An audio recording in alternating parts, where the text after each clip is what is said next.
Był jedną z najbardziej kasowych hollywoodzkich gwiazd lat 90. Mówiło się o nim, że jest zabójczą bronią obdarzoną walecznym sercem. A potem jego życie prywatne i zawodowe zamieniło się w bałagan. Na szczęście powrócił i to w wielkim stylu. Tutaj na Lido Mel Gibson pokazał swój nowy reżyserski projekt Hacksaw Ridge – Przełęcz ocalonych. Podejrzewam, że Mel Gibson najchętniej wykasowałby z pamięci kilka ostatnich lat. Filmy, w których zagrał, jak choćby Furia, Maczeta zabija czy Niezniszczalni 3, nawet nie zbliżyły się pod względem artystycznym i komercyjnym do największych hitów Gwiazdora.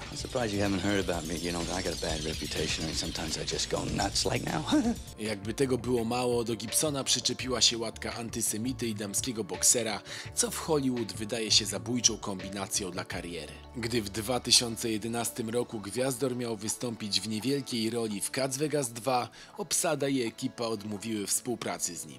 Szansą na wielki powrót Gibsona do ekstraklasy Hollywood jest jego kolejny reżyserski projekt. Przełęcz ocalonych to autentyczna historia Desmonda Mossa, który w trakcie służby wojskowej odmówił noszenia broni i zabijania wrogów, a mimo to uratował życie 75 żołnierzy. Gwiazdor zawsze świetnie radził sobie za kamerą. Wystarczy wspomnieć sukcesy Walecznego serca i Pasji. Pozostaje pytanie, czy i tym razem Gibson będzie triumfował. What did fascinate you about this man's moral struggle? Have an ordinary man do extraordinary things in incredibly difficult circumstances, I think, is the makings of, you know, legendary storytelling. So his struggle is it's singular.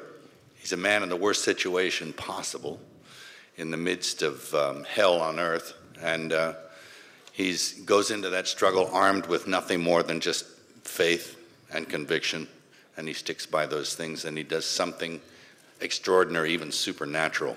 That's, I think, inspired me, and as storytellers, I think we all want to tell the stories of those people, those heroes. Yeah.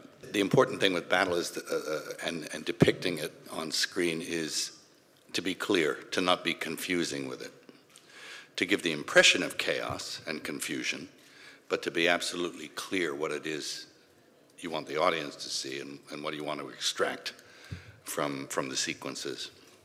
You know, it's all about screen direction, knowing who the players are. You have to almost approach it like a sporting event. It sounds mercenary to say that about battle, but if you're not able to follow it and follow the strategies involved in what's going on the screen in front of you, then somehow it's less entertaining and you become less involved. And if you then put characters into that situation that you actually have come to care for, it makes it better. Mel's really in the scene with you. He can't help it. He's the third or fourth or fifth, however many people are in the scene. He's always there with every single actor in every single moment. It's just his nature. He's like a good dad on set, you know, or a good mum in certain ways, with that kind of wonderful, nurturing instinct where you feel like you can do no wrong even when you're really doing a lot of wrong. Yeah, it was a beautiful experience. I think we all shared those feelings about Mel.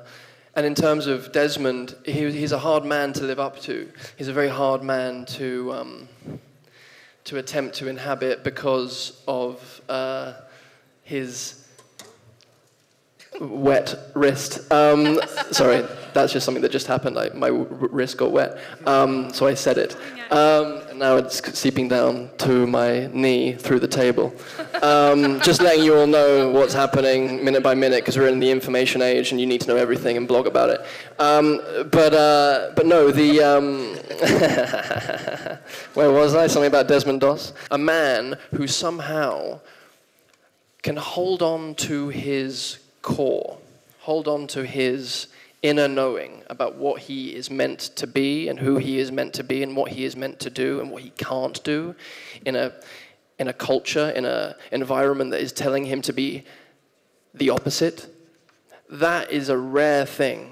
I think we can all aspire to that kind of righteous living as our true selves. What the essence of Desmond Doss was, he was a man of great courage and strong conviction and strong faith. I mean, to go into a battle zone like that, and I think the Japanese called it a steel rain, with the artillery and the lead that was flying around, to go into that armed with only your faith, I mean, your faith has to be strong indeed. So that's an undeniable part of the story that I find really inspiring. The fact that this man who's built like me, you know, they're built as kind of skinnily as I am built, dragged men this size across the most rugged terrain under gunfire, sniper fire, the possibility of mortars and shells,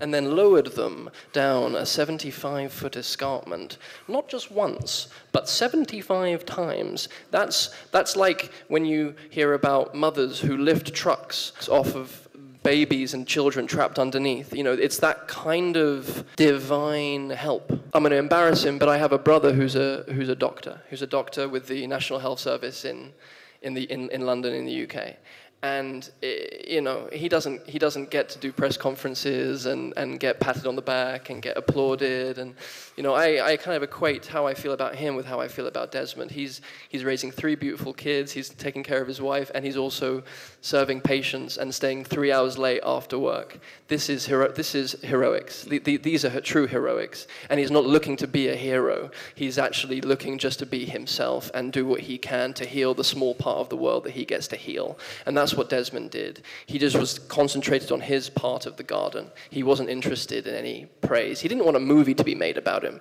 How do you make a movie about someone who didn't want a movie to be made about him? You try and infuse it with as much of his essence and his humility and make it all about the divine help that he got and his intentions and the love in his heart. And the difference between a real superhero and, like, you know, a comic book one is that real superheroes didn't wear any spandex.